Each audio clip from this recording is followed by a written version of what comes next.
Olá, internauta, tudo bem? Aqui é o professor Paulo Góes em mais um Vote Consciência. Dessa vez nós vamos falar do segundo turno, então, do município de São Paulo. E vamos, então, começar parabenizando aos candidatos que passaram para a segunda fase. E são eles, Bruno Covas, do PSDB, e Guilherme Boulos, do PSOL. Muito bem, agora veja só essa imagem que publicaram no jornal, essa aqui eu tive que comentar, ficou muito engraçado. É como se o Bruno Covas estivesse dizendo: "Hey, se der pau na urna eletrônica, vamos disputar no Jockey Pô?" Não vem com essa história não.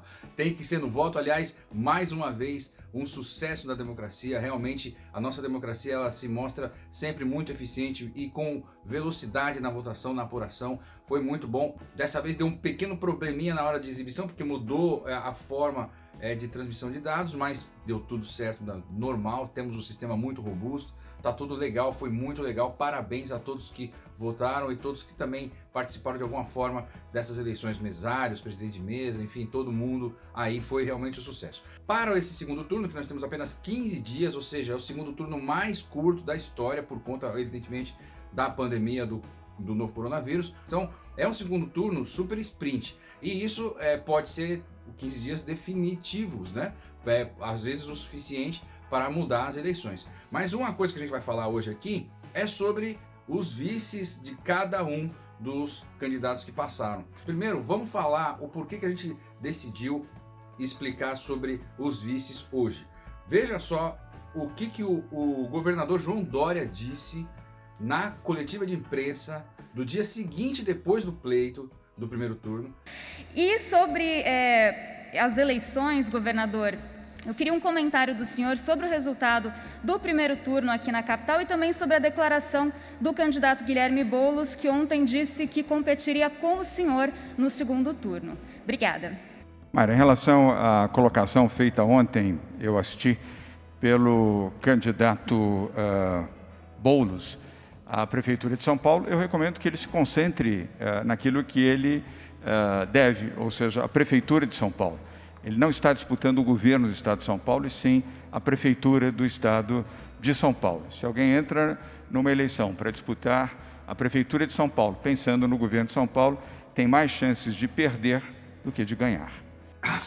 Você tá de sacanagem, né?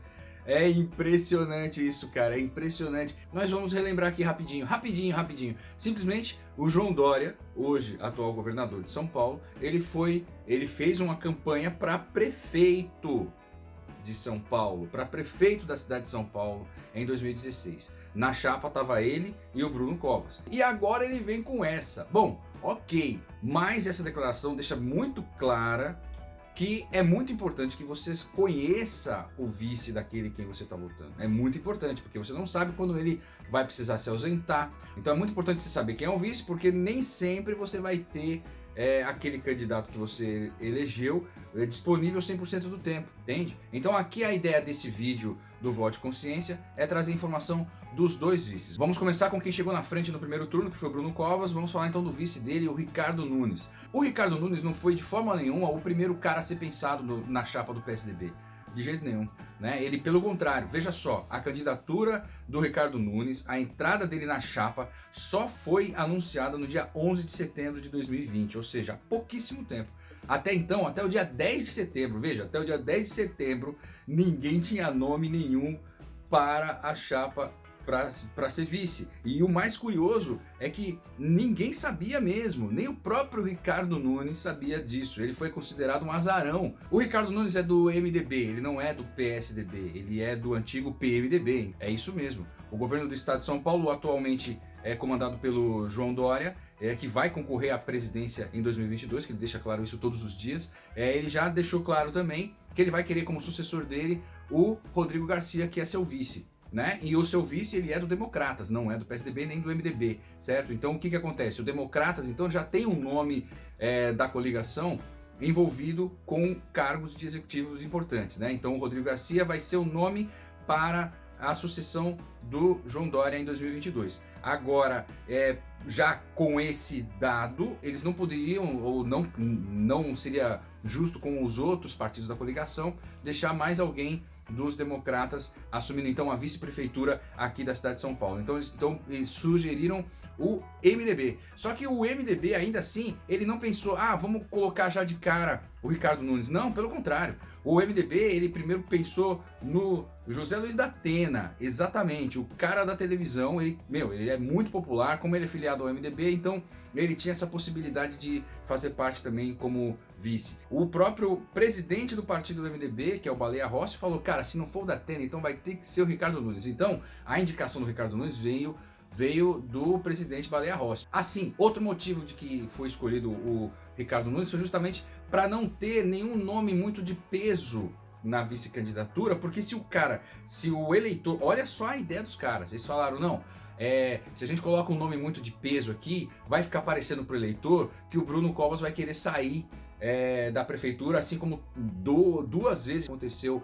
aqui na cidade de São Paulo, né? Na cidade de São Paulo, a gente já teve o José Serra saindo da prefeitura para concorrer ao governo e já tivemos o João Dória saindo da prefeitura para concorrer ao governo, entende? Ou seja, e aí a turma fala, pô, se colocar um cara mais ou menos famoso como vice, né, do PSDB, ele pode ser uma indicação de que ele vai querer sair pro governo. E muito provavelmente o Bruno Covas vai querer ficar, caso ele seja eleito, porque, como a gente já disse aqui, ele tem uma parceria muito grande com o João Dória, e o João Dória já disse que o sucessor dele vai ser, então, o Rodrigo Garcia. E aí eu acho que eles vão ter uma conversação muito melhor do que teve na época do Alckmin. Mas vamos pensar no governo só daqui a 2 anos. Agora, então, bom, a gente já viu aqui, nessa pequena descrição do motivo de buscar o Ricardo Nunes, que ele não estava nos planos, nunca teve nos planos e foi ficar nos planos no último minuto. Foi assim, aos 45 do segundo tempo, apareceram com essa ideia, então ele, vamos colocar o Ricardo Nunes aí. E pegou ele próprio de surpresa.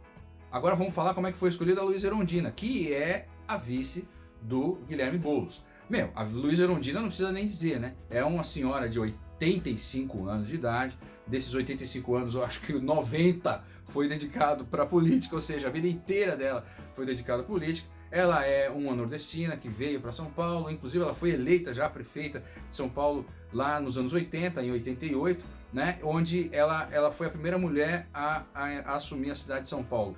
Veja só, o motivo dela ser escolhida na chapa e ter sido aprovada foi justamente uma prévia que teve dentro do próprio partido, né? No partido acontece isso, né? Quando você vê os nomes das pessoas chegando, fulano vai concorrer a um partido X, o fulano vai concorrer como vice ao partido X, isso já é algo já definido em prévias. No caso do Guilherme Boulos, eles já de cara, logo lá em março, lá atrás, né, antes da pandemia, né, quando eles estavam nas prévias, ele já colocou a Luíza Erundina na chapa e falou, vamos tentar concorrer. Então, o nome que estava dentro da chapa do PSOL era Guilherme Boulos e Luíza Erundina, contra a deputada federal Sâmia Bonfim e o deputado estadual, o Carlos Gianazzi, né? Aliás, também era uma chapa muito boa também para concorrer. Mas lá dentro, então, os filiados do PSOL votaram, então, com 61% dos votos na chapa Guilherme Boulos e Luíza Erundina. Então foi assim que foi definido. Note só como foi diferente. Os dois já estão plenamente conscientes da existência de uma chapa dupla mesmo, né? De um vice e um prefeito trabalhando juntos desde o início da campanha. É uma coisa que já começa aí, né? Você começa a entender que a relação entre o vice e o prefeito vão ser fortes desde o início. Já foi fortes desde o início, né? Não é um caso de que, chegou agora. Eu não tô aqui de boa, tô tranquilo, de repente me chamam. Você não quer ser vice? Fala, tá, eu quero. Eu vice? Vice do quê? Vice-prefeito. Beleza. Entende? Então, veja, o cara não estava esperando. O Ricardo Nunes não estava esperando esse chamado em setembro. A eleição é daqui 2 meses, cara. Bom, beleza. Ok, então tem que ver qual que é a ideia. Aí, né, pra gente conseguir falar a mesma língua. Cara, veja, né, é um negócio meio complicado. Os caras são de partidos diferentes e eles não se conversam, né? Então nós temos aí uma ideia de que talvez tenha algum tipo de, né? Não sei, posso estar enganado, mas não vejo a mesma sinergia que claramente alguém do mesmo partido, né? E que está nos planos de ser vice desde o início, desde antes da campanha lá atrás, tem, entendeu? Tá bem na cara que isso é uma coisa que fortalece bem, eu acho, aí a candidatura. Muito bem, mas isso é uma opinião minha, veja, não estou influenciando ninguém, nem até porque você pode dizer, não, eu prefiro assim, eu prefiro um candidato a vice que não seja do mesmo partido, assim evita ficar falando a mesma coisa. É importante você ter ideias diferentes para você poder debater também, é uma boa, entendeu? Pensa do jeito que você achar aí, legal? Muito bem, agora vamos falar então de quem é cada um. Então já sabemos então como que foram escolhidos, agora vamos falar quem é quem. Vamos ver quem é Ricardo Nunes. Então, muito cuidado para você não confundir o Ricardo Nunes, vice do Covas, com o Ricardo Nunes do Ricardo Eletro. Eles são pessoas diferentes, ok? Tem o mesmo nome, mas não são a mesma pessoa. O Ricardo Nunes do Ricardo Eletro foi preso por sonegação de imposto. E tá saindo algumas notícias aí, algumas pessoas mandam fake news dizendo que o Ricardo Nunes, vice do Covas, também foi preso por sonegar imposto. Não. O Ricardo Nunes, vice do Covas, está sendo investigado por outro motivo, que é a máfia das creches. Aliás, é investigação, não quer dizer que ele foi culpado ou não, mas eu acho que só pelo fato de estar sendo investigado já não seria uma boa escolha para aparecer em chapa de ninguém, entendeu? Isso é uma opinião minha. Claro que é só uma questão de investigação, né? Ninguém deveria estar sendo investigado e ainda assim concorrer a um cargo público, porque caso ele seja condenado, ele vai ser obrigado a deixar o cargo. E aí você, ou seja, você vota num cara que daqui você sabe que dentro de 4 anos ele pode ser condenado e não vai poder exercer, entendeu? Pensa nisso aí na hora do voto também, é muito importante, tá? Vamos lá. O Ricardo Nunes, ele é então vereador, tá no seu 2º mandato. O que é essa máfia das creches? Bom, a gente tem que primeiro entender, né, o que aconteceu, né? O seguinte, Ricardo Nunes, então, ele declara na sua candidatura que ele tem ali um patrimônio então de mais ou menos uns 4,5 milhões, né? Beleza, ok. E isso, ele vem tentando ser vereador, ser candidato a qualquer coisa há algum tempo, mas só então ele conseguiu nos últimos 2 mandatos então ser vereador. Ele conseguiu uma boa votação no primeiro mandato, na segunda ele quase dobrou, ou seja, ele tem sido um vereador participativo, ok. Só que ele também ele tem usado muito esse lance da participação dele com as creches. E aí é que começa a ter um problema, porque eu vou falar algumas coisas aqui que você encontra em qualquer jornal, entende? É importante você buscar isso. Bom, vamos primeiro entender o que aconteceu, né? Em 2016, quando o João Dória assume, ele assume dizendo que ia deixar tudo privatizado, entende? Aí beleza, ok. Só que nessa aí, o que acontece? Ele entra e já vai privatizar também a administração das creches. Olha só esse detalhe.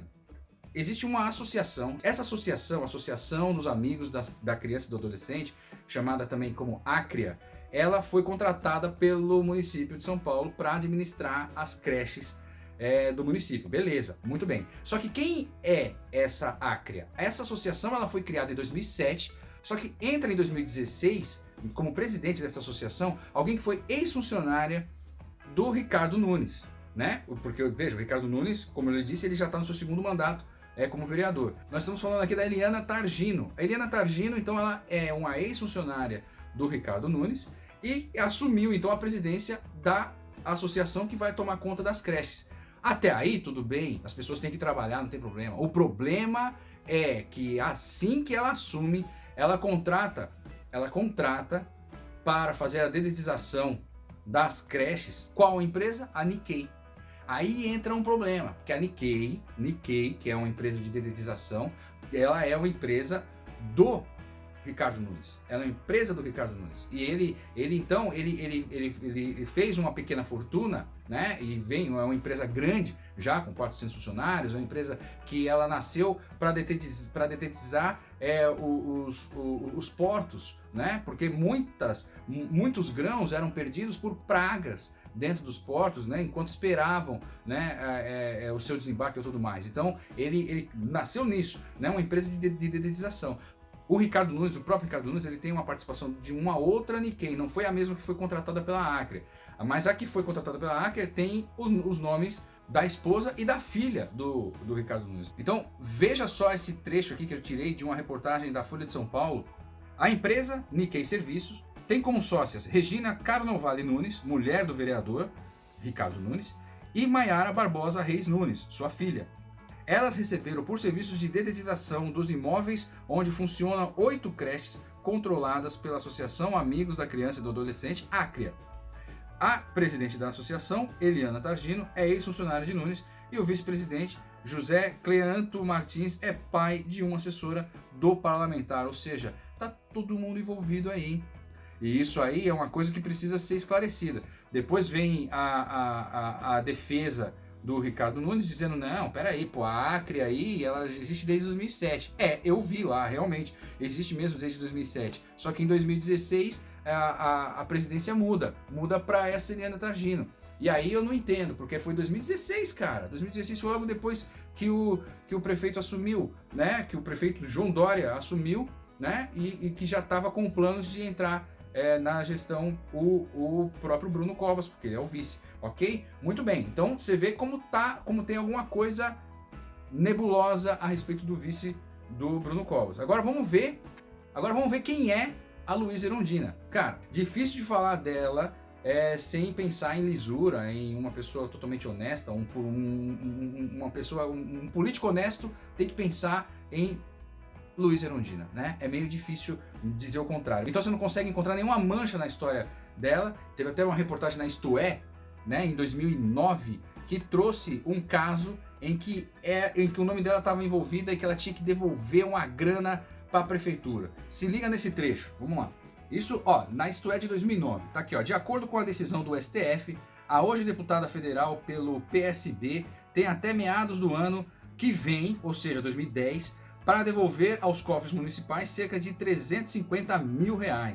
Ao contrário de muitos de seus assessores, Erundina não está sendo acusada de desvio de dinheiro, fraude de licitações ou superfaturamento de preços. Seu crime foi ter impresso cartazes explicando à população que os ônibus municipais de São Paulo não circulariam nos dias 14 e 15 de março de 1989, em apoio a uma greve geral convocada pela Central Única dos Trabalhadores e Central Geral dos Trabalhadores. Se liga nisso, cara.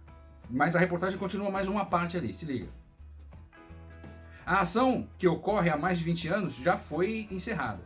Não cabe mais recurso à ex-prefeita. A Erundina é quase uma exceção no sombrio universo político brasileiro. Independentemente de suas posições ideológicas, a ex-prefeita nunca teve em seu currículo escândalos de corrupção tão comuns no país.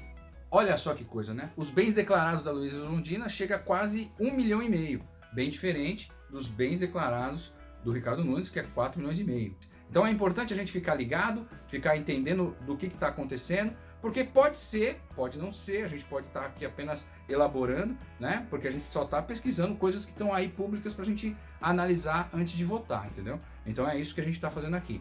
Espero que vocês tenham entendido, então, aqui as diferenças entre os vices. Lembrando, então, da importância de saber quem são os vices, porque eles podem assumir a qualquer instante.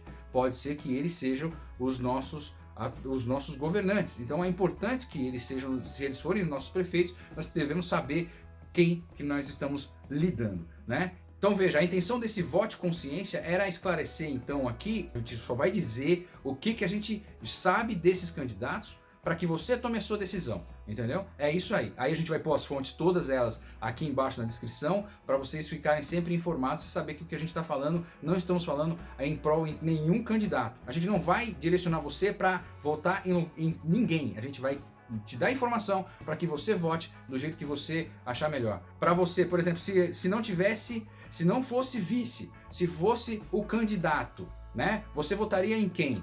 Na Luísa Erundina ou no Ricardo Nunes? Pensa aí, vote consciência. Eu espero que vocês tenham gostado. Se vocês gostarem, achou que faz sentido, deem um like. Se vocês não acharam que não faz sentido nenhum, dá um dislike aí, não tem problema nenhum. Pense consciência, vote consciência. Até mais. Valeu.